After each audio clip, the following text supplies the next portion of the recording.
As a child, I had a very small world. My brother, my sister, and my mother.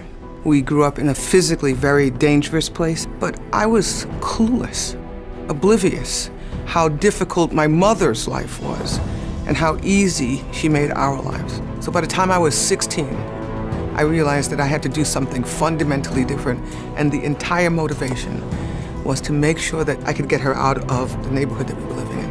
And if you're good at math, what do? The career that paid the most money after 4 years of college was chemical engineering. I said, that's what I'm gonna become.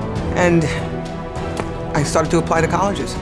It was clear my mother was carrying the weight of the world, taking care of her kids. But she looked and appeared to me to be older than she was, or more fragile.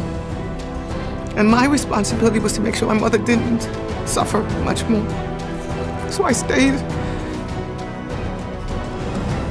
Went to college right up the street from where I grew up.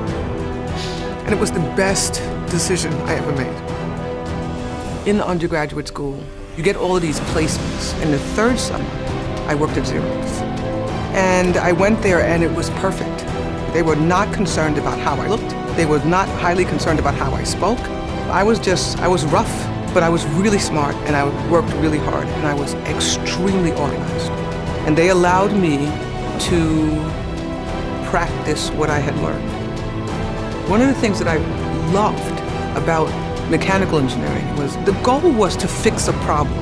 And you had to first figure out the solution and then perfect it. You just have to kind of understand it as possible to be done and then work hard on getting it better. And that's one of the most amazing things about engineering.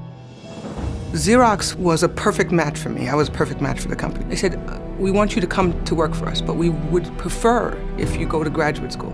So I said, sure. So I took the job, and that catapulted me. I've been in the company now for 7 or 8 years. They give me a business to run, and they made me a vice president and general manager.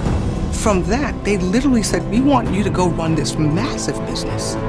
When I became CEO, the first call that I got was from the New York Times. The entire story was, you are the first African-American woman CEO. Fortune did a cover on it. I got calls from Magic Johnson, from Al Sharpton, from Jesse Jackson. George Bush called me. Bill Clinton called me. And I'm like, wow. So there was this unbelievable uproar outside. Literally, I'd be walking in New York City and people would stop me. And they would say, you're Ursula Burns. Literally, it happened all the time. And my daughter is the one who said to me, don't you understand? Mom, don't you understand how big a deal you are to these people? You are them. When they see you, they see the possibility that it could be them or their children. I became an engineer by luck. Nobody guided me into engineering. Because I was good and stubborn and persistent, I became good at it. You could not run this world without engineers. All of the stuff that we live in, every single thing, the carpet, the chair you sit in, the water, the fact that you can get upstairs in the elevator, there is not a thing, not one thing, that an engineer did not touch. Did not touch and almost surely perfected.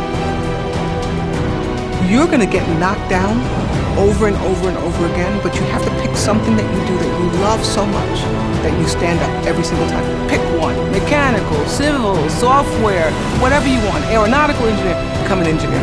You're gonna like it.